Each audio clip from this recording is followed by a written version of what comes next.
Boa noite a todos. Vamos abrir nossas Bíblias em Lucas, capítulo 15. Eu vou ler 3 parábolas.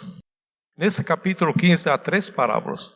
Geralmente a gente sempre fala sobre uma, mas eu vou falar sobre as 3, porque as 3 estão no mesmo capítulo e nós vamos ver a razão por que foram escritas as 3.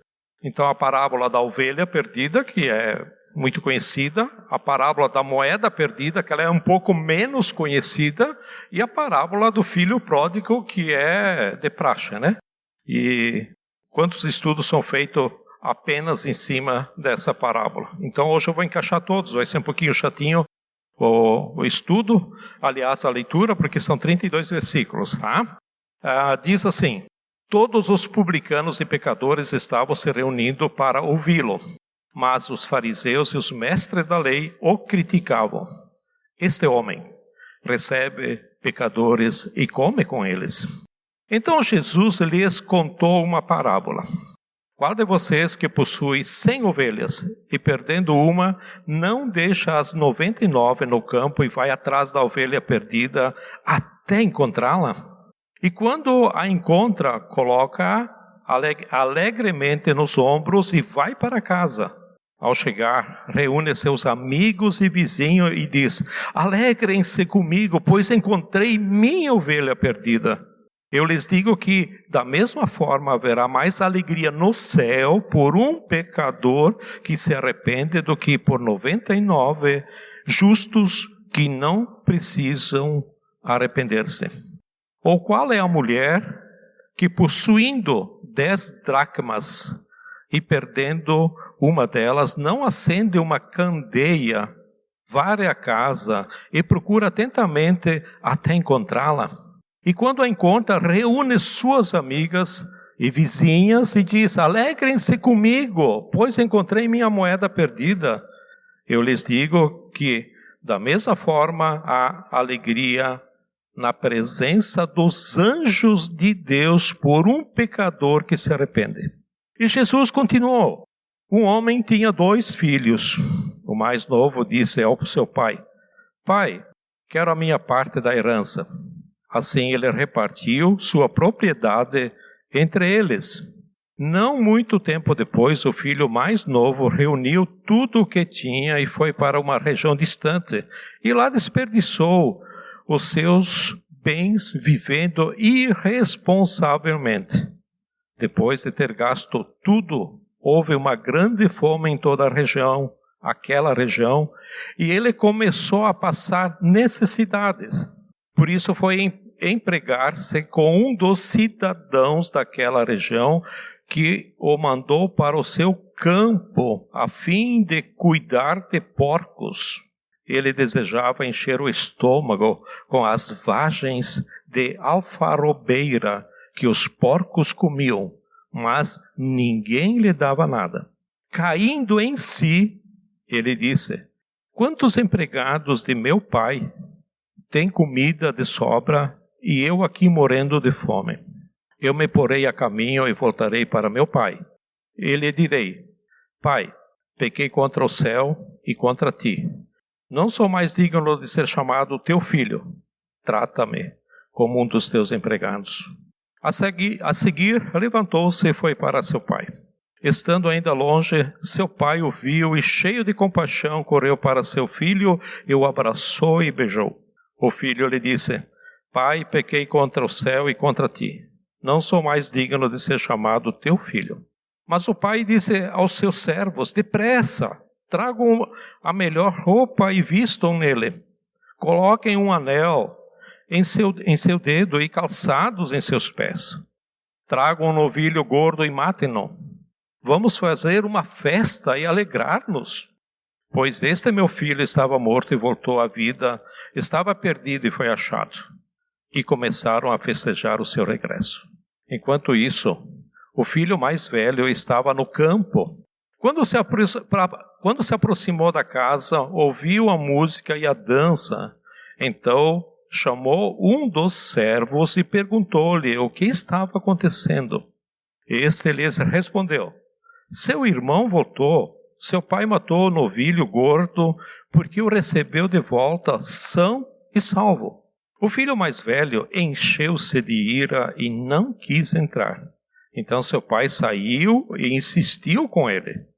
Mas ele respondeu ao seu pai: olha, todos esses anos tenho trabalhado como um escravo ao teu serviço e nunca desobedeci às tuas ordens.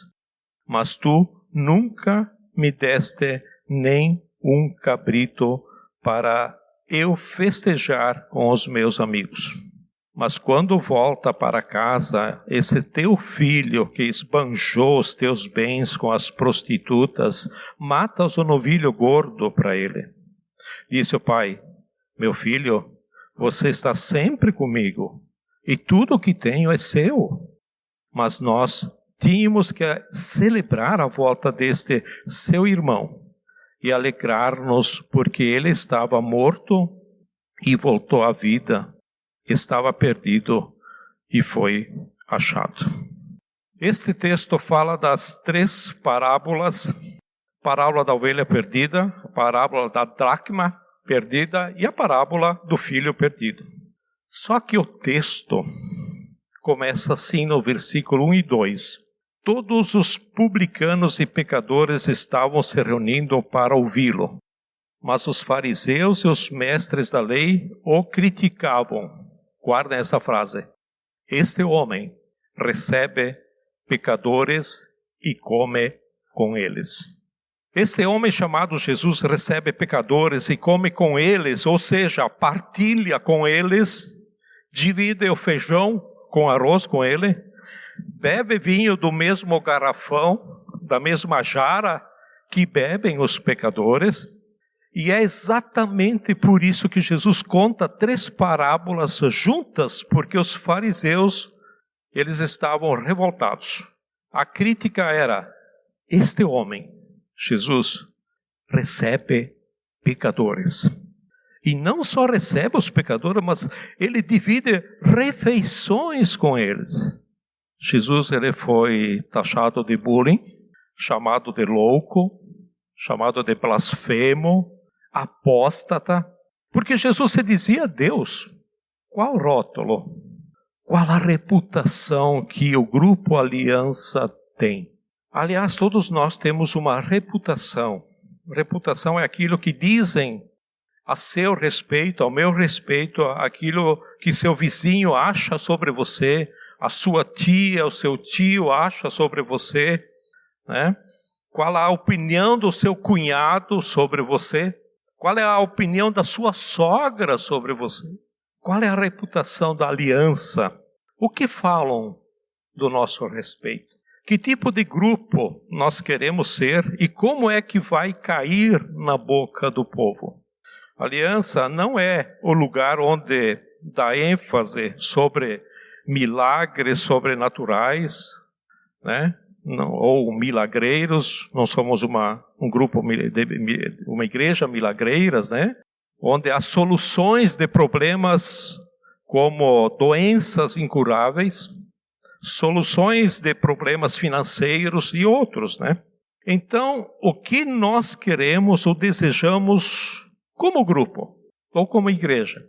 O bom é que o grupo Aliança tenha a mesma fama que Jesus ganhou, mesmo que nos chamam de apóstatas, mesmo que nos chamam de blasfemos e mesmo que nos chamam de hereges.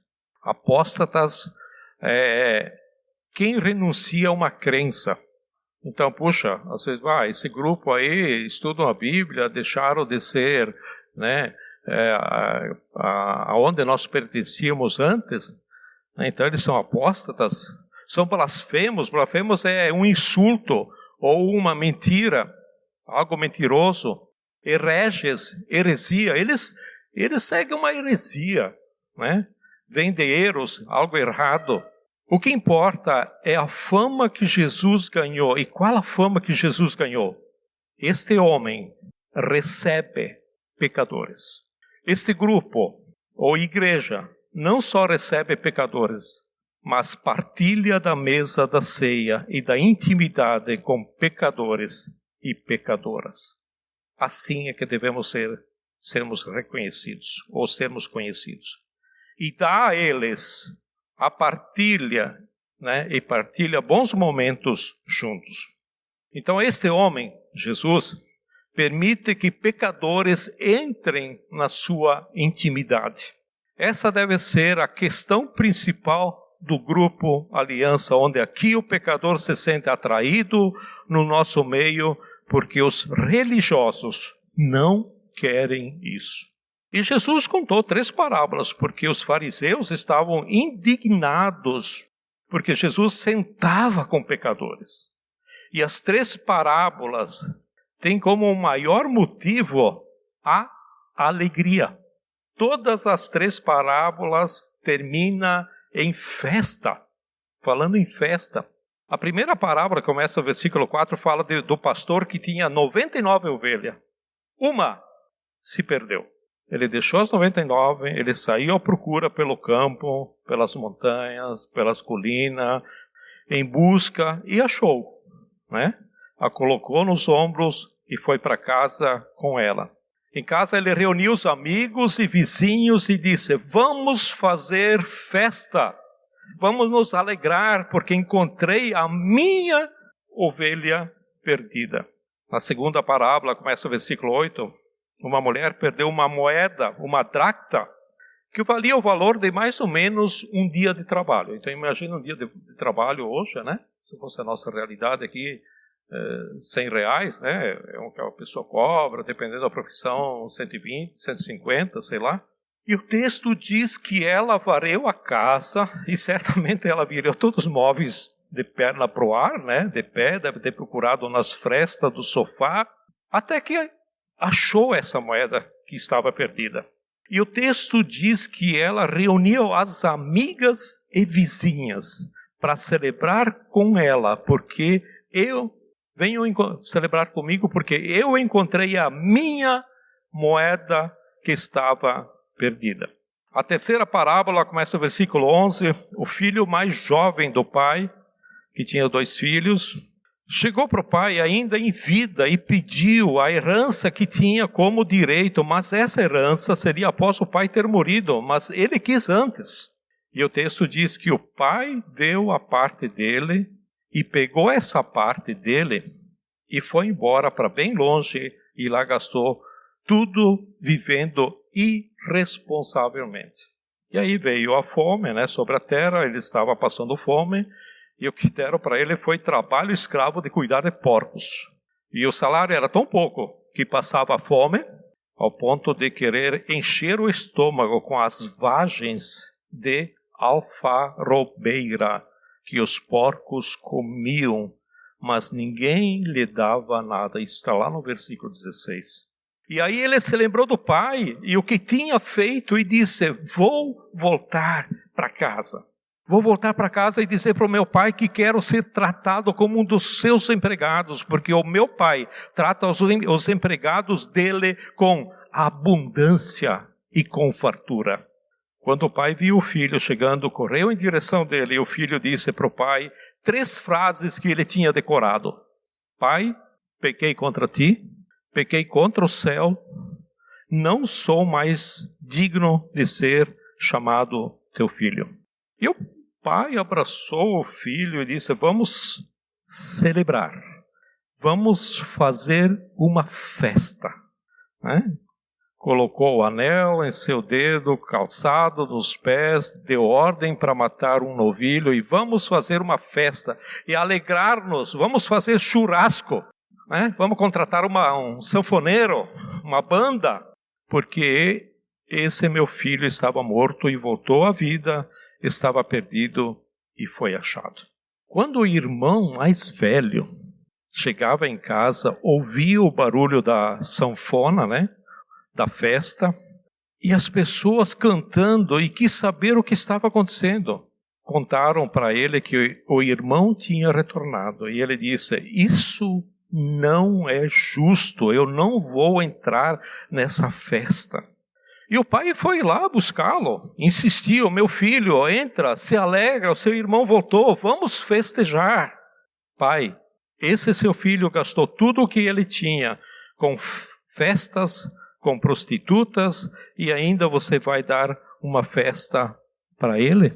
Eu sempre estive na tua casa, te servindo, e nunca matou um novilho para mim. Nunca fez nada por mim. O pai disse: meu filho, você está sempre comigo, e tudo o que tenho é teu. Tudo o que tenho é teu.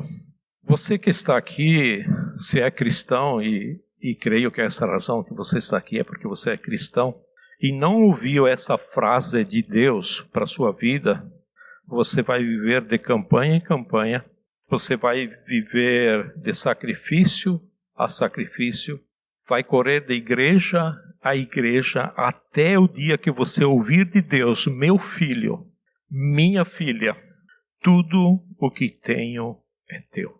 Na primeira parábola, o pastor que saiu procurar a ovelha perdida termina com um tom de ironia, que a justiça de vocês é falsa. Ou seja, os 99 justos, entre aspas, são até mais pecadores do que a ovelha que se perdeu. A segunda parábola, a mulher que perdeu uma moeda, tem uma comparação no versículo 10. A alegria da mulher é comparada à alegria da presença dos anjos. Ou seja, quando a mulher encontra a moeda e junta as vizinhas, as amigas e faz festa, Jesus diz assim: há alegria na presença dos anjos de Deus por um pecador que se arrepende. Onde está a comparação? Num ambiente religioso, tão certinho, tão correto, tão justo, sobra muito dedo apontado para o outro e não sobra alegria. E os anjos de Deus têm alegria, porque os anjos não julgam as pessoas. A terceira parábola é um convite. Tem festa, mas tem um filho que não quer entrar na festa. Está rebelde, está resistente, está se justificando com suas razões. E o pai está pedindo para o filho: entra na festa, porque o reino de Deus é lugar de festa. E as três parábolas lidam com três categorias distintas, né? Então a primeira é um animal irracional que se perdeu. A parábola da ovelha que se perdeu, ninguém é culpado por ela ter se perdido. Mas a responsabilidade é de quem? É do pastor. O pastor está lá. Ele não é culpado, mas é responsável. Nem tudo que me faz responsável que tem que nascer ou ser da minha culpa. Eu sou responsável, porém eu não sou o culpado. A segunda parábola é um objeto que se perdeu. A moeda se perdeu. Agora, a moeda não se perde sozinha, né? Quem perde a moeda, quem perdeu aqui no caso foi a mulher. São pessoas que perdem moedas, que perdem coisas. Eu já perdi meu porta-cheque até, né? Mas a mulher é culpada de ter perdido a moeda? Não! Eu já perdi coisas que eu não sou culpado. E certamente você também já perdeu coisas e você não é culpado. Há coisas na vida da gente que a gente perde, por exemplo, como o trabalho. A gente às vezes perde o trabalho, às vezes a gente perde a saúde. Temos aí o caso do Clemir, né? A gente não é culpado ou culpada. Não adianta nada culpar as pessoas ou se culpando. Não adianta nada. E a terceira parábola, o pai tinha 2 filhos e um dos filhos disse: eu vou embora de casa. Quero a parte que me cabe desta fazenda, desse latifúndio. O pai é culpado do filho querer ir embora? Não, o pai não é culpado. Porque as pessoas, elas têm livre-arbítrio. E o amor, para ser amor, precisa que a porta esteja sempre aberta. Todo amor implica no risco do outro dizer, eu vou embora. Seja seu filho, seja seu marido, seja sua esposa, seja seu amigo, sua amiga, tem que ter a liberdade de dizer, eu vou embora. Segundo um determinado autor, diz o seguinte, passarinho em gaiola trancada não é uma boa ilustração para um casamento feliz ou uma família feliz. A porta da gaiola tem que estar aberta. O filho chegou para o pai e disse, pai, eu vou embora. Agora veja que interessante. A primeira parábola, o pastor saiu procurando a ovelha. A segunda parábola, a mulher varreu a casa procurando a moeda. A terceira parábola, o pai saiu procurando o filho? Não, o pai não foi à procura do filho. Porque até que o filho caia em si, até que ele perceba e acorde, ou como dizem alguns, até que a ficha cai, né? Não pode ser forçado, não pode ser subornado, não pode ser empurrado, e muito menos encoleirado, botar uma coleira no pescoço. Porque o amor não força, não empurra e nem encoleira ninguém. O que essas três parábolas nos ensinam, então? A primeira, de achar, revela como doeu perder. Eu só sei o tamanho da dor de quem perdeu pela alegria no dia que acha. Ou seja, este homem só recebe pecadores e pior, ele come com eles até. A mensagem de Jesus com essas três parábolas é: se vocês soubessem o quanto doeu no coração de Deus perder, vocês entenderiam o tamanho da alegria de Deus. Deus não tem alegria no que se perde, Deus não tem alegria no que morre, Deus não tem alegria na injustiça, na maldade, porque fere o coração de Deus. Mas quando uma vida é salva, a alegria de Deus é proporcional à dor da perda. A segunda coisa que a parábola nos ensina é que a dor pode ser secreta, né? A dor pode ser, todas elas nos ensinam isso, né?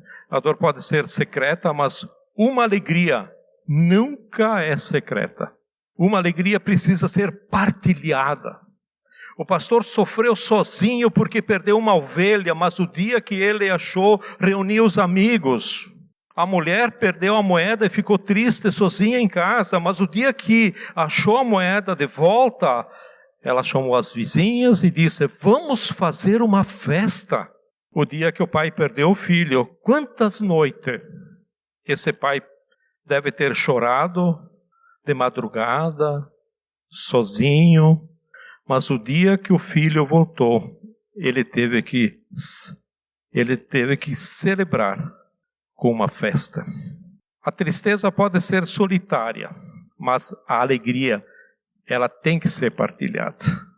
Tem que ser partilhada. Por isso que a gente se reúne, né, comunitariamente, como grupo, né, como igreja. Alguém podia dizer assim: bom, eu fico em casa, reúno minha família, porque Jesus diz, onde que há 2 ou 3 reunidos, aí ele está no meio. Né? Alegria tem que ser em conjunto. Por exemplo, você pode até cantar em casa, com a sua família, mas não tem o mesmo impacto quando canta com um grupo, aliança todo, como foi feito hoje, como foi feito domingo passado. A alegria, ela tem que ser contada. Eu vou ilustrar com uma piadinha, se vocês me permitem. E tem uma história de um pastor que mentiu. E esse pastor era pescador, gostava de pescar. E num domingo de manhã acordou doido para pescar. Deu aquele estalo nele, deu aquela ideia dele de ir pescar. E ele telefonou lá para a liderança, para o Fábio, para o Adelar, dizendo que estava doente e que não podia dar o estudo. E foi pescar. Olha, vocês se viram aí com o estudo, porque eu estou doente. Na verdade foi pescar. E sabe a história do pescador, né? Ele chega na beira do rio, né? Jogou um anzol, estava sozinho, curtindo aquela coisa de pescador, e pegou o maior peixe, um baita de um peixe. O sonho de todo pescador. Andrés, por enquanto tu só pega bagre, até bota na foto, né? Mas tu vai pegar um peixe da tua altura um dia. Ah? Tu que é pescador, tu e o Ayrton também. E ele pegou esse peixão grande, ele lutou e foi dando linha para cansar esse peixe, né? Até que conseguiu trazer o peixe na beira do rio. E estava aí cuidando do peixão. E um anjo chegou para Deus e disse: Deus, não é possível. O pastor mentiu, se escondeu na beira do rio e você deixou ele pegar o maior peixe. E aí Deus disse para o anjo, né, respondendo assim: ele vai contar isso para quem? Vocês não acharam graça? Agora sim. É que nem história de pescador. História de pescador diz que pegou sempre o maior peixe, né? De vários quilos, de 1 metro, 1 metro um pouco. Aí tu vai ver lá no cestinho dele, o maior é esse tamanho aqui, ó. Mas ele conta por quê? Porque a alegria. Ele foi pescar. Ele pegou um chichuricho lá e ele disse que tem 1,20 m. Pegar uns pequenininhos. Alegria. Porque a alegria tem que ser partilhada, tem que ter festa. É isso que essas parábolas nos ensinam. Então, o esforço que a gente faz para achar alguma coisa mostra o valor que a gente dava antes.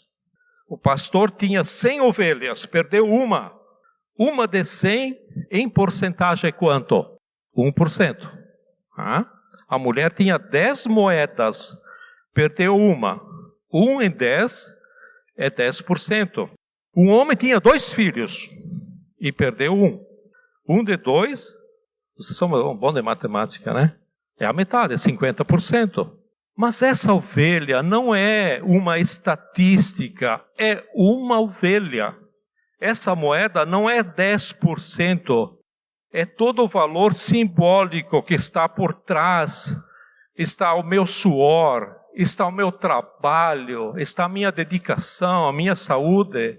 A oferta que você dá aqui, na aliança, no grupo, não representa o valor concreto do dinheiro, mas é o valor simbólico do seu suor, do tanto que você valoriza a obra de Deus através do grupo. Não é porcentagem. É o que está por detrás da porcentagem, que eu destino, ou vou usar uma palavra mais bíblica, ou eu consagro para a obra de Deus. Não é que eu perdi 50% da minha família. É meu filho, é a minha família, minha casa. Porque você será sempre desatento, desinteressado com o que você não ama. Mas você será sempre zeloso com aquilo que você ama. Seja uma ovelha, seja uma moeda, seja seu filho, seja seu marido, seja sua esposa, seja seu grupo, seja sua igreja. Há um versículo em Provérbios 27:7. Põe na tela, por favor, para não ficar procurando. Quem está satisfeito despreza o mel, mas para quem tem fome, até o amargo é doce. Eu trouxe aqui em outras 2 traduções da tradução Revista e Corrigida, diz assim: a alma farta pisa o favo de mel, mas a alma faminta, todo o amargo é doce. Quem está satisfeito? Outra tradução, a transformadora, que essa a Bíblia transformadora geralmente é o Edgar que usa, que é a última tradução que saiu, né? Diz assim: quem está satisfeito recusa o mel, mas para o faminto até o alimento amargo é doce. Agora, deixa eu falar do filho pródigo. No reino de Deus, o que importa não é a obediência restrita da lei. No reino de Deus, o que importa são os relacionamentos. Por isso que os fariseus estavam incomodados com Jesus, com os pecadores. Ele estava se relacionando com homens não era do agrado dos fariseus. Na parábola do filho pródigo, 2 filhos feriram. Os 2 filhos feriram o coração do pai. Um porque desejou que ele estivesse morto. Ele fez isso pedindo a herança, mas é algo que ele tinha direito depois que o pai tinha morrido. Em outras palavras, é isso. Um porque desejou que ele estivesse morto. E o outro feriu o coração do pai por ser obediente. Eu repito, por ser obediente. O filho disse para o pai: pai, eu tenho trabalhado como um escravo ao teu serviço. Quantos cristãos você conhece que trabalham como escravos para Deus? Só trabalham. E todos esses anos, eu nunca desobedeci às tuas ordens. Quem é pior entre esses 2 filhos? O filho que foi embora, porque pelo menos ele foi honesto e disse para o pai: eu quero e vou embora. Ou o filho que estava dentro de casa com o relacionamento quebrado com o pai, mas obedecendo rigorosamente o pai.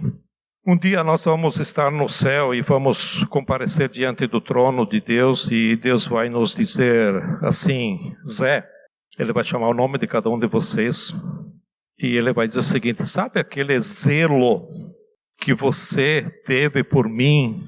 Aquele todo o rigor que você cobrou de si mesmo? Não era isso que eu queria. O que eu queria era que você me estimasse. Eu queria que você me amasse. Eu queria ter um relacionamento íntimo, pessoal. A segunda coisa da parábola do filho pródigo é os nossos fracassos e derrotas, os nossos pecados. Eles não são ruins, desde que abram os nossos olhos para o que importa. Os seus fracassos, as suas derrotas, os seus pecados da sua vida não são ruins. Para de ficar o tempo todo se lamentando, se culpando, porque eles não são ruins. Desde que abra os seus olhos para o que realmente importa na vida. O texto diz que o menino caiu em si. Está lá no versículo. Tá? Que o menino pródigo, né? Rebelde que saiu lá dando comida para os porcos, ele caiu em si. Ele viu o seu estado de penúria, de miséria. Ele viu o que tinha perdido. Por isso, bendito o pecado. Pecado que me abriu os olhos, que me fez ver pecador. Paulo diz assim: onde abundou ou encheu o pecado, superabundou, superencheu a graça. É isso que ele está querendo dizer. Ainda bem que você caiu. Ainda bem que você fracassou. Ainda bem que você experimentou o amargo da derrota. Porque agora os seus olhos se abriram para a graça, para o perdão, para a vida, para a gratidão. Me mostre um cristão justo, correto, e eu te mostro uma pessoa ingrata. Me mostre um pecador arrependido, quebrantado pelo pecado, que eu te mostro uma pessoa agradecida. Ainda bem que eu bati no fundo do poço, porque agora eu vou voltar para casa com outra estrutura de mente. Ainda bem que eu fracassei, porque agora posso voltar para casa e olhar para o meu pai com um outro olhar do que eu tinha antes. Imaginem a vida do filho pródigo depois, porque a vida continuou, né? Ele chegou em casa, teve a festa, certo? A festa acabou. Mas 3 meses depois, a vida continua. Como era a vida desse jovem que saiu de casa e voltou 3 meses depois? Eu tenho certeza que era outra relação com o pai. Uma relação de afeto, uma relação de carinho, uma relação de amor, certamente. Mas porque ele caiu. E por último, tome muito cuidado que é o que Jesus quer nos ensinar nessas 3 parábolas, mas principalmente nessa do filho pródigo. Cuidado para que a sua autorretidão não torne você pior do que as pessoas que você chama de pecadoras. Quer dizer, um religioso caiado, disfarçado, é pior que um pecador que a gente chama ele de sujo. Quando eu comecei esse estudo, eu falei que Jesus contou essas 3 parábolas porque os fariseus estavam revoltados com eles. Revoltados porque Jesus recebia pecadores. E Jesus conta essas 3 parábolas com a intenção de salvar os fariseus do farisaísmo deles. E assim como a história do filho pródigo, o filho mais novo, que gastou tudo, é uma oportunidade do filho mais velho se converter. A mulher apanhada em adultério é uma oportunidade para os fariseus que estavam com os 2 pés atrás, sempre querendo maltratar ela, jogar pedra, mas era a oportunidade deles se converterem. E às vezes, aquele que a gente chama de pecador, na verdade, é um instrumento ou um meio de Deus para que eu, que me chamo justo, ver a maldade que está escondida dentro de mim. Porque o filho mais velho se recusou a entrar em casa, onde aquilo foi uma oportunidade do próprio filho mais velho se converter diante da circunstância do perdão do pai pelo filho mais novo. O pai disse: para com isso,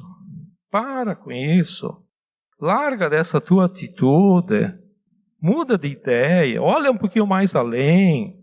Por isso, para nós aliancistas, aqui é um lugar para receber pecadores.